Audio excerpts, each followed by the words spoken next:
کبھی نجاست مسائل اور عقائد دونوں ایک ساتھ چل رہے ہیں، کبھی مسائل کا درس ہوتا ہے اور کبھی عقائد کا درس ہوتا ہے۔ آج ہمیں پڑھنا ہے عقیدے کے بارے میں، صحابہ اکرام رضوان اللہ علیہم اجمعین کے بارے میں ہمارے عقائد کیا ہیں، اس سلسلے میں آج گفتگو ہوگی۔ چنانچہ صحابہ اکرام رضوان اللہ علیہم اجمعین کے بارے میں ہمارا عقیدہ کیا ہے، صحابی کس کو کہتے ہیں۔ سب سے پہلا سوال ہے کہ صحابی کسے کہتے ہیں۔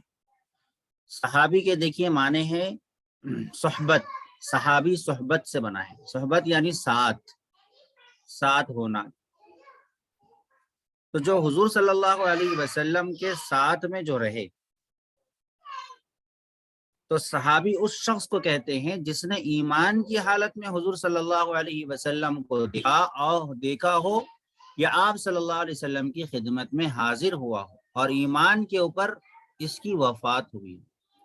تو دونوں شرطیں ہیں، یعنی ایمان کی حالت میں دیکھنا اور ایمان لانا، اور ایمان کی حالت میں فوت ہونا۔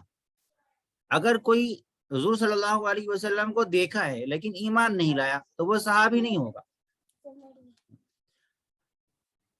اور اگر کسی نے حضور صلی اللہ علیہ وسلم کو دیکھا بھی، ایمان بھی لایا، لیکن ایمان پر وفات نہیں ہوئی، اس کی انتقال ہو گیا اس حالت میں کہ وہ مرتد ہو گئے تھے، تو مرتد ہو گئے یعنی دین سے پھر گئے تھے، تو ان کو بھی صحابی نہیں کہا جاتا۔ تو جس نے ایمان کی حالت میں دیکھا ہو اور حضور صلی اللہ علیہ وسلم پر ایمان لایا بھی ہو اور اسی حالت میں وفات بھی ہوئی، ان کو صحابی کہا جاتا ہے۔ صحابہ اکرام رضوان اللہ علیہم اجمعین کے ذریعے سے ہی ہم تک قرآن و حدیث پہنچی ہے۔ حضور صلی اللہ علیہ وسلم نے ایک حدیث مبارکہ میں فرمایا کہ میری امت میں 73 فرقے ہوں گے، سب کے سب جہنمی ہوں گے، صرف وہ جس پر میں ہوں اور جس پر میرے صحابہ ہیں، وہی لوگ حق پر ہوں گے اور وہ لوگ جنت میں جائیں گے۔ تو صحابہ اکرام کے طریقے پر چلنے کا حکم دیا گیا، کیونکہ ہم تک قرآن و حدیث انہی کے ذریعے سے پہنچا ہے، اسی لیے ان کو خاص عزت اور عظمت حاصل ہے۔ اسی وجہ سے صحابہ اکرام کے بارے میں ہمارا عقیدہ یہ ہے کہ صحابہ اکرام معیار حق ہیں۔ ٹھیک ہے، کتاب کو میں بعد میں پڑھوں گا انشاءاللہ، بھی کچھ تفصیلات میں آپ کے سامنے رکھ دیتا ہوں، اس کو سماعت کر لیجئے، سن لیجئے۔ تو صحابہ اکرام کے بارے میں ہمارا عقیدہ یہ ہے کہ وہ معیار حق ہیں۔ معیار حق ہونے کا مطلب یہ ہے کہ کون سی چیز صحیح ہے، کون سی چیز غلط ہے، اس چیز کو ہم کیسے پہچانیں گے؟ صحابہ اکرام کے عمل سے۔ صحابہ اکرام رضوان اللہ علیہم اجمعین کے عمل سے کوئی چیز ثابت ہو جاتی ہے تو وہ طریقہ درست ہوگا۔ اگر صحابہ اکرام رضوان اللہ علیہم اجمعین کے طریقے کو چھوڑ دیا جائے اور صحابہ اکرام کے طریقے کو ہٹا دیا جائے، ان کے طریقے کے اگینسٹ یا ان کے طریقے کے خلاف یا ان کے طریقے کو چھوڑ کر کوئی اور طریقہ دین کے اندر نکالا جائے تو وہ گمراہی ہے اور بدعت ہے۔ قرآن مجید نے بہت ساری جگہ فرمایا فَإِنْ آمَنُوا بِمِثْلِ مَا آمَنْتُمْ بِهِ فَقَدِ اهْتَدَوْا، اگر تم ایمان لے آؤ ایسے ہی جیسے کہ صحابہ ایمان لائے تو ہدایت یافتہ ہوں گے۔ حضور صلی اللہ علیہ وسلم نے بھی کئی احادیث میں صحابہ اکرام کے بارے میں فرمایا کہ اصحابی کالنجوم، کہ میرے صحابہ ستاروں کے مانند ہیں، بِأَيِّهِمْ اقْتَدَيْتُمْ اهْتَدَيْتُمْ، ان میں سے کسی کی بھی تم اقتدا کرو گے تو تم ہدایت پا جاؤ گے۔ تو صحابہ اکرام پوری امت سے افضل ہے۔ خیر الناس قرنی، حضور صلی اللہ علیہ وسلم نے فرمایا کہ سب سے بہترین زمانہ میرا زمانہ ہے، ثم الذین یلونہم، پھر اس کے بعد کا زمانہ، پھر اس کے بعد کا زمانہ۔ یہ حدیث شریف ہے، بخاری شریف کے اندر یہ حدیث آئی ہے، اور انہی احادیث کو سامنے رکھتے ہوئے عقیدہ ہمارا ایک یہ بھی ہے کہ صحابہ اکرام سب سے افضل ہے پوری امت میں، اور پھر صحابہ اکرام رضوان اللہ علیہم اجمعین سارے کے سارے عادل ہیں۔ عادل ہیں مطلب انصاف پسند ہے، کوئی بھی اس کے اندر فاسق فاجر گمراہ نہیں ہے، سب کے سب مخلص مسلمان ہیں، نہ کوئی کافر تھا نہ کوئی منافق، سب اللہ کے نیک بندے تھے۔ قرآن مجید نے سورہ انفال کے اندر فرمایا اولئک هم المؤمنون حقا، کہ صحابہ اکرام ایمان کامل کے ساتھ میں وہ حق مومن ہونے کے لیے ان کو جو ہے معیار کرا حق مومن ہے. اور ایک حدیث میں حضور صلی اللہ علیہ وسلم نے فرمایا کہ لا تسبوا اصحابی فلو ان احدکم انفق مثل احد ذهبا ما بلغ مد احدهم ولا نصفه، کہ میرے صحابہ کو گالی مت دو، کیونکہ اگر تم احد پہاڑ کے برابر بھی سونا خرچ کرو گے تو پھر وہ صحابہ اکرام کے آدھا سیر 2 سیر خرچ کیے ہوئے کے برابر بھی نہیں پہنچے گا، کیونکہ صحابہ اکرام کی بہت بڑی فضیلت ہے. تو صحابہ اکرام رضوان اللہ علیہ مجمعین کو سب سے افضل ماننا، اور صحابہ اکرام کو انبیاء علیہ الصلوۃ والسلام کے بعد افضل ماننا، اور ان صحابہ اکرام کی اتباع کرنا اور ان صحابہ اکرام کے طریقے کو اپنانا یہ بہت ہی ضروری ہے، اور ان کو معیار سمجھا گیا. یعنی کسوٹی، کسوٹی کا مطلب ہوتا ہے جیسے سونار پتھر پہ گھس کر دیکھتا ہے، کہ کسی خاص پتھر پر گھس کر دیکھتا ہے کہ یہ سونا صحیح ہے یا غلط، اسی کو معیار کہا جاتا ہے.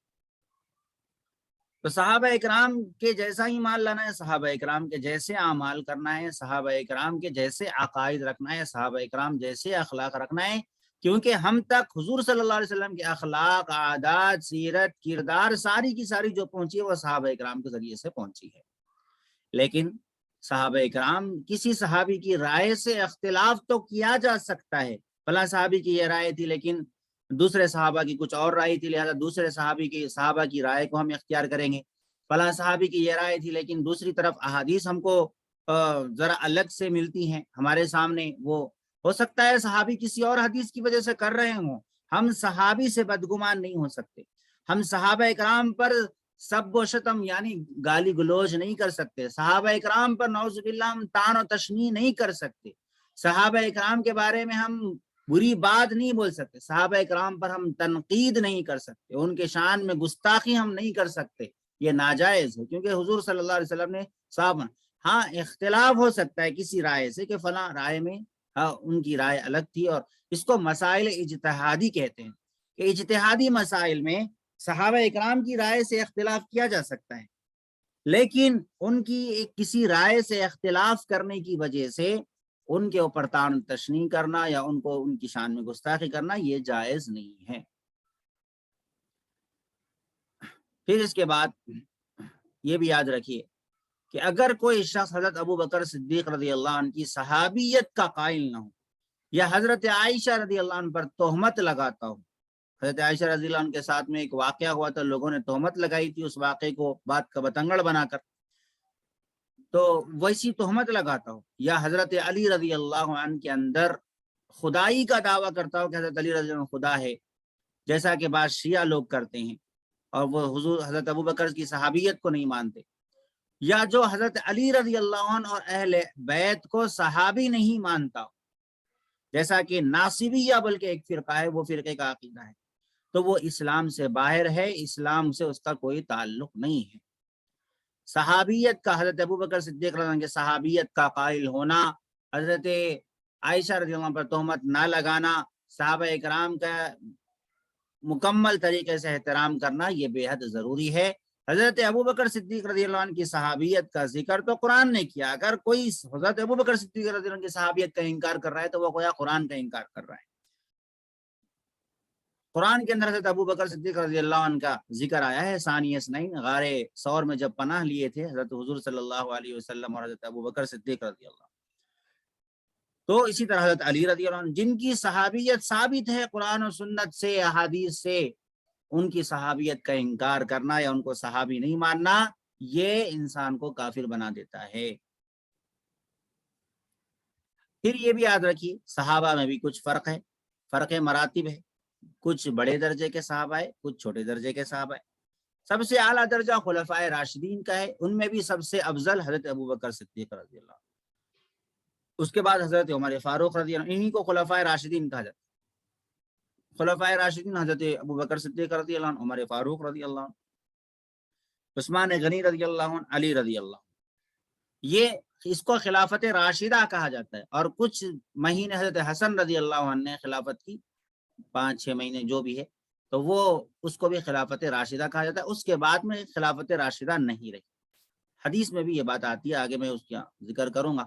تو خلفائے اربعہ جو ہے، یہ خلفائے راشدین، یہ سب سے افضل ہے، ٹھیک ہے۔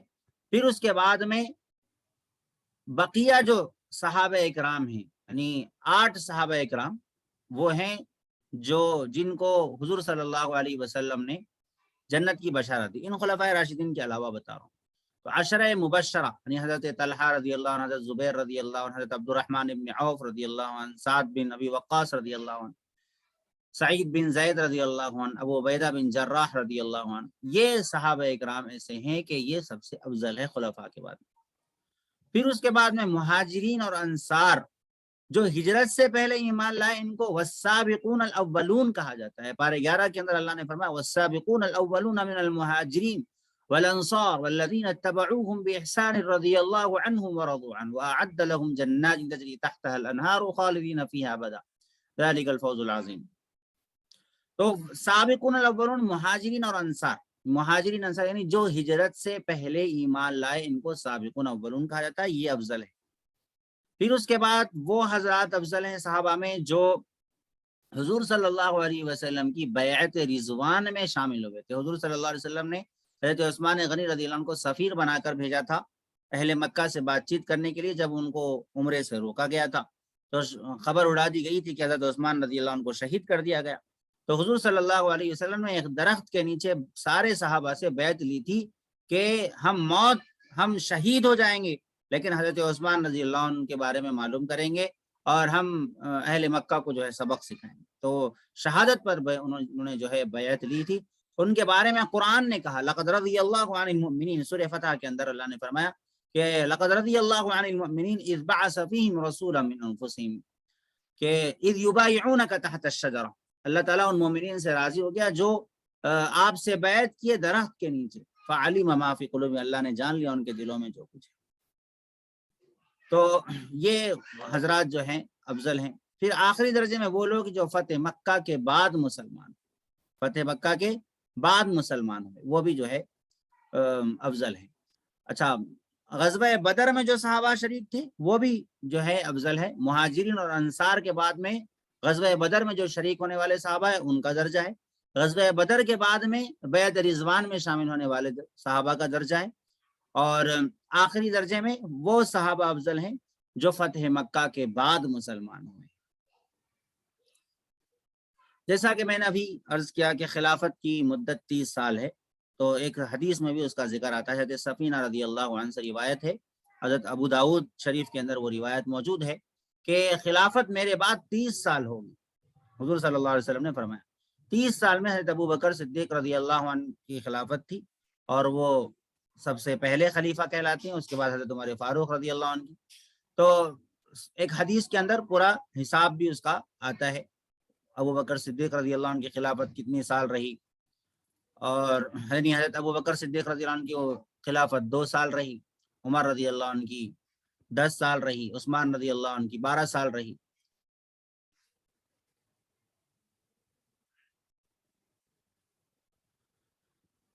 تو یہ 30 سالہ مدت بہرحال اس طرح کچھ کم ہوتی ہے، لیکن وہ حضرت حسن رضی اللہ عنہ، حضرت علی رضی اللہ عنہ کے بعد میں حضرت حسن رضی اللہ عنہ کی خلافت کچھ دن رہی، تو اس کو بھی خلافت راشدہ میں شامل تو نہیں کیا جاتا، لیکن وہ بھی ایسا کہا جاتا ہے کہ وہ بھی اچھے خلافت تھی۔ بس خلافت راشدہ یہی 30 سالہ مدت کہلاتی ہے جو ان چاروں خلفاء نے کیے۔ وہ تھوڑا سا حصہ چونکہ تھا حضرت حسن رضی اللہ عنہ نے جو کیا ہے، اسی وجہ سے اس کو باضابطہ طور پر اس خلافت راشدہ میں شامل نہیں کیا جاتا۔ تو سب سے افضل حضرت ابو بکر صدیق رضی اللہ عنہ جو قدم قدم پر حضور صلی اللہ علیہ وسلم کا ابتدائی اسلام میں بہت ساتھ دیا، اور ان کے فضائل کے لیے مستقل احادیث کی کتابیں موجود ہیں۔ اسی طرح حضرت عمر فاروق رضی اللہ عنہ، وہ بھی آپ صلی اللہ علیہ وسلم کے بہت ہی قریب تھے، حتیٰ کہ حضور نے فرمایا کہ اگر میرے بعد کوئی نبی ہوتے تو وہ حضرت عمر ہوتے۔ تیسرے خلیفہ حضرت عثمان غنی رضی اللہ عنہ، جن کے نکاح میں حضور صلی اللہ علیہ وسلم نے اپنے 2 صاحبزادیاں جن کو داماد نبی ہونے کا شرف حاصل ہے، بلکہ حضور صلی اللہ علیہ وسلم نے تو یہاں تک فرمایا کہ اگر میری کوئی تیسری بیٹی ہوتی تو وہ بھی میں حضرت عثمان غنی رضی اللہ عنہ کو دے لیتا۔ تو حضرت عثمان ذو النورین کہا جاتا ہے، ان کو ذو النورین کا مطلب 2 نور والے، یعنی 2 حضور صلی اللہ علیہ وسلم کے لخت جگر نور نظر جو تھے وہ 2 نور نظر وہ حضور صلی اللہ علیہ وسلم نے حضرت عثمان رضی اللہ عنہ کے نکاح میں دیے تھے۔ چوتھے خلیفہ حضرت عمر علی مرتضیٰ ہے جو حضرت خدیجہ رضی اللہ عنہ کے بعد سب سے پہلے اسلام لانے والوں میں سے، سب سے پہلے اسلام لانے والوں میں خواتین میں حضرت خدیجہ رضی اللہ عنہ تھے، مردوں میں حضرت ابوبکر صدیق رضی اللہ عنہ تھے، بچوں میں حضرت علی رضی اللہ عنہ تھے، غلاموں میں حضرت زید رضی اللہ عنہ تھے۔ تو حضور صلی اللہ علیہ وسلم نے حضرت علی رضی اللہ عنہ کا بھی بہت زیادہ مقام بیان کیا ہے، حتیٰ کہ حدیث میں فرمایا کہ لا يحب علیا الا من ولا یبغض الا منافق، کہ صحابہ میں سے حضرت علی رضی اللہ عنہ سے محبت وہی کرے گا جو مومن ہوگا، اور ان سے بغض وہی رکھے گا جو منافق ہوگا۔ تو حضرت عثمان رضی اللہ عنہ، حضرت علی رضی اللہ عنہ، یہ سب ان کی فضائل ہیں جو مستقل الگ الگ کتابوں کے اندر موجود ہے۔ ان سب کو ماننا اور ان سب کو سامنے رکھنا بے حد ضروری ہے۔ اس کے بعد میں اہل بیت، اہل بیت کون ہیں؟ اہل بیت حضور صلی اللہ علیہ وسلم کے رشتہ دار، جو قریبی رشتہ دار ہیں حضور صلی اللہ علیہ وسلم کے، جن کو گھر والے کہا جاتا ہے، اسی کو اہل بیت کہا جاتا ہے۔ تو صحابہ میں ایک اہم مقام رسول اللہ صلی اللہ علیہ وسلم کے خصوصی نسبت کی وجہ سے اہل بیت کا ہے۔ اہل بیت سے مراد کون ہے؟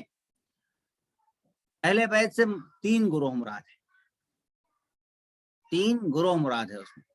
ایک حضرت اہل بیت یعنی حضور صلی اللہ علیہ وسلم کا گھرانہ کون ہے؟ سب سے پہلا گروہ ہے حضرت علی رضی اللہ عنہ، حضرت فاطمہ رضی اللہ عنہ، حضرت حسن رضی اللہ عنہ، حسین رضی اللہ عنہ، یہ چاروں ہیں۔ تو حضور کو ملا کر یہ 5 بن جاتے ہیں۔ تو اسی کو شیعہ لوگ جو ہے یہ ماتم وغیرہ جو کرتے ہیں پنجتن بناتے ہیں، اور ان کے عقیدے میں صرف یہی اہل بیت ہیں، ان کے علاوہ حضور صلی اللہ علیہ وسلم کی جو ازواج مطہرات ہیں، بنی ہاشم جو ہیں، ان کو وہ لوگ اہل بیت میں شامل نہیں کرتے۔ یعنی وہ اہل بیت کی محبت میں ہے، محبت ہم کو بھی کرنا ہے، ہم بھی اہل بیت سے سب سے زیادہ محبت کرتے ہیں، لیکن ان کی محبت میں اس قدر غلو کرنا کہ دوسروں کی صحابیت سے بھی انکار کر دینا، دوسروں کے بارے میں طعن و تشنیع کرنا، اہل بیت کی محبت میں اس قدر غلو کرنا، پنجتن کو ہی اہل بیت سمجھنا۔ اس کے علاوہ حضور صلی اللہ علیہ وسلم کی جو بیویاں تھیں، جو ہماری مومنوں کی مائیں ہیں، جس کو قرآن نے کہا وازواجہ امہاتہم، نبی کی جو بیویاں ہیں وہ مائیں ہیں، امت کی مائیں ہیں، تو ان ماؤں کے اوپر تہمتیں لگانا یہ شیعوں کا اور روافض کا عقیدہ ہے۔ ہمارا عقیدہ یہ نہیں، ہم حضور صلی اللہ علیہ وسلم کے اہل بیت میں پہلا جو درجہ دیتے ہیں وہ انہی چاروں کو دیتے ہیں، حضرت علی رضی اللہ عنہ، حضرت فاطمہ رضی اللہ عنہ، حضرت حسن حسین رضی اللہ عنہ، کیونکہ حضور صلی اللہ علیہ وسلم نے ان کو خصوصیت کے ساتھ میں ایک حدیث میں کہا کہ یہ میرے اہل بیت ہیں، یہ میرے اہل بیت ہے، یہ میرا گھرانہ ہے۔ تو اب اس کا یہ مطلب ہرگز نہیں تھا کہ جو ازواج مطہرات ہیں، بھائی گھر والی تو اسی کو کہتے ہیں اہل بیت، اہل بیت مانے گھر والے، تو گھر والے میں گھر والی نہ آئے تو پھر وہ اہل بیت کیسے ہوں گے؟ چنانچہ قرآن نے بھی جب بہت ساری جگہ اہل بیت کو استعمال کیا تو وہاں پر گھر والی کو مراد لیا ہے، بیویوں کو، نبی کی جو بیوی تھی ان کو مراد لیا ہے۔ تو بعض احادیث میں جو آتا ہے کہ یہ میرے اہل بیت ہے، اس سے مراد یہ تھا کہ یہ میرے خاص اہل بیت ہیں، اس کا یہ مطلب نہیں تھا کہ دوسرے اہل بیت نہیں ہیں۔ ٹھیک ہے، اچھا، پھر اس کے بعد اہل بیت میں جو دوسرا گروہ آتا ہے وہ بنو ہاشم کا ہے۔ زید بن ارقم رضی اللہ عنہ کی ایک روایت میں اہل بیت کا مقام اور مرتبہ بھی ذکر کیا گیا ہے۔ حضرت زید رضی اللہ عنہ نے واضح الفاظ میں فرمایا کہ اہل بیت سے کون مراد ہے۔ ان کی ایک طویل روایت ہے جس سے یہ صاف طور پر معلوم ہوتا ہے، صحیح مسلم کے اندر وہ روایت موجود ہے کہ بنو ہاشم اہل بیت میں شامل ہے۔ آپ صلی اللہ علیہ وسلم نے فرمایا کہ بنو ہاشم بنو مطلب ایک ہی چیز۔ تو بنو ہاشم یعنی حضور صلی اللہ، آپ نے جو گزشتہ پڑھا کہ بنو ہاشم حضور صلی اللہ علیہ وسلم کے ہاشم جو تھے وہ حضور صلی اللہ علیہ وسلم کے دادا میں آتے تھے، پردادا ہوتے تھے۔ تو انہی میں حضرت حضور صلی اللہ علیہ وسلم کے جو چچا ہیں، عم رسول کہا جاتا ہے، حضرت عباس رضی اللہ عنہ، تو وہ بھی حضور صلی اللہ علیہ وسلم کے اہل بیت میں شامل ہوتے، العباس منی وانا من۔ تو یہ دوسرا گروہ ہوتا ہے۔ تیسرا گروہ اہل بیت کا وہ ہوتا ہے جو ازواج مطہرات کا ہے۔ وہ حضور صلی اللہ علیہ وسلم کی اہل بیت میں شامل ہے۔ حضرت سارہ علیہ السلام، حضرت ابراہیم علیہ السلام کی جو بیویوں کا ذکر آیا تو وہ ان کو بھی قرآن نے اہل بیت سے تعبیر کیا۔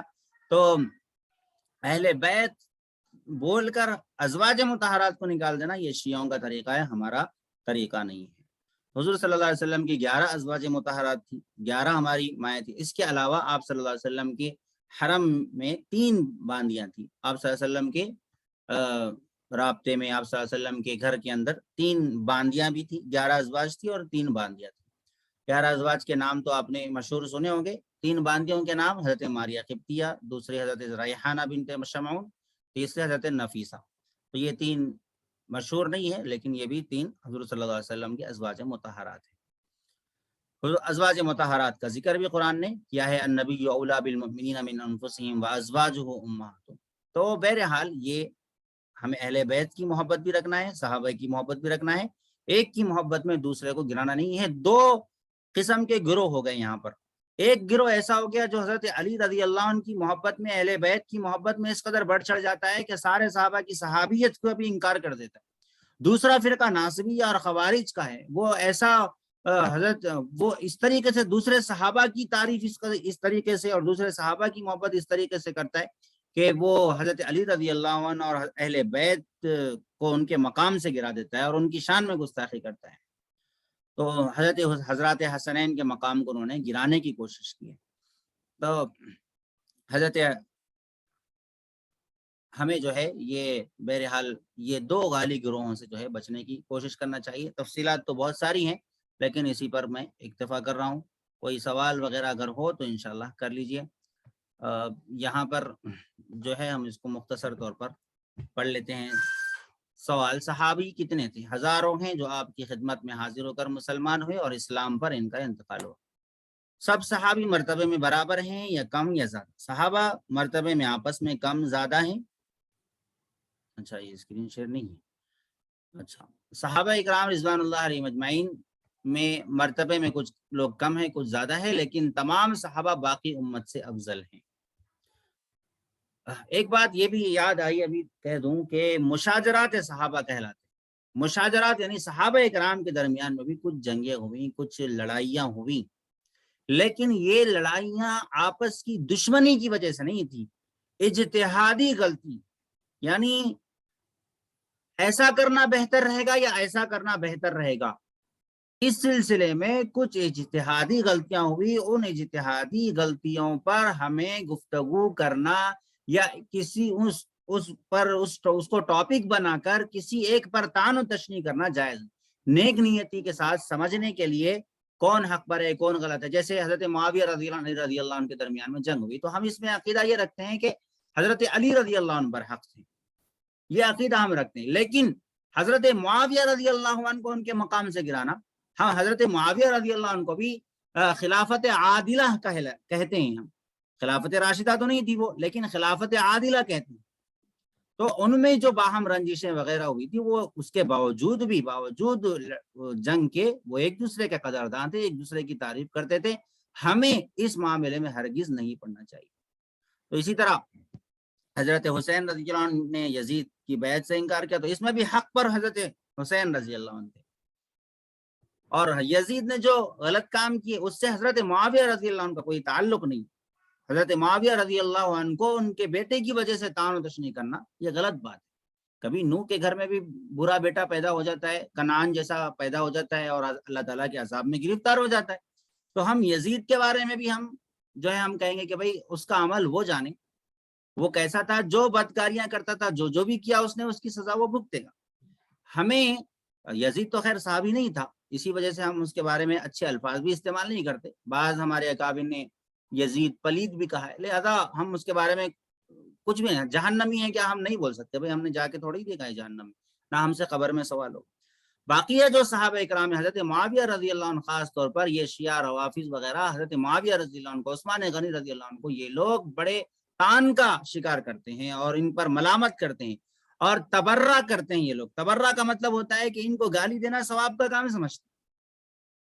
ان بدبختوں کے عقیدے میں تو یہاں تک ہے کہ ان کا آخر ایک امام آئے گا، وہ بھی اس کو بھی وہ خود مہدی کہتے ہیں، ہمارا مہدی الگ ہے، ان کا مہدی الگ ہے شیعوں کا، اور وہ کہتے ہیں کہ آخر میں آئے گا اور حضرت ابوبکر رضی اللہ عنہ، عمر فاروق قبروں سے نکالے گا اور ان کو کوڑے لگائے گا، نعوذ باللہ نعوذ باللہ، عائشہ رضی اللہ عنہ کو نکالے گا اور ان کو کوڑے لگائے گا۔ اسی وجہ سے ہم ان شیعوں کو، شیعوں میں بھی بہت سارے فرقے ہیں، یہ جو روافظ ہیں، اثنا عشری فرقہ جو ہے یہ کافر ہے، اور جو بھی سب و شتام کرتا ہے ہم ان کا احترام نہیں کریں گے، ان کے ساتھ اٹھنا بیٹھنا نہیں رکھیں گے، ہم ان کا جو ہے ان کے ہوٹلوں وغیرہ میں بھی کھانے سے احتیاط کرنا چاہیے۔ تو مشاجرات صحابہ کہتے ہیں، جو صحابہ اکرام کے درمیان میں جو کچھ بھی لڑائیاں ہوئی، تو مشاجرات صحابہ پر ہر ایک کو گفتگو کرنے کی اجازت نہیں ہے، ضرورت شرعی کی بنا پر علماء نیک نیتی کے ساتھ اس سلسلے میں گفتگو کر سکتے ہیں، ورنہ ہر کسی کو اس پر گفتگو کرنے کی اجازت دی گئی تو پھر وہ اپنی اپنی جاہلانہ زبان ان صحابہ اکرام، ہمارا اختلاف اور صحابہ کے اختلاف میں زمین آسمان کا فرق ہوتا ہے، ہماری لڑائیوں میں ان کے لڑائیوں میں۔ اسی وجہ سے کسی شاعر نے کہا، صحابہ گرچہ باہم لڑے تو بھی سعید ہیں، ادھر کے بھی شہید ہے ادھر کے بھی شہید ہے۔ تو وہ باضابطہ اللہ کی کوئی مصلحت تھی، اس وجہ سے وہ سب ہوا ہے جو کچھ بھی ہوا ہے، لیکن لڑائیوں کی وجہ سے ہمیں ایک دوسرے پر طعن و تشنیع نہیں کرنا چاہیے۔ انشاءاللہ باقی جو ہے ہم کل پڑھیں گے، کسی کا کوئی سوال ہو تو بتا دیں۔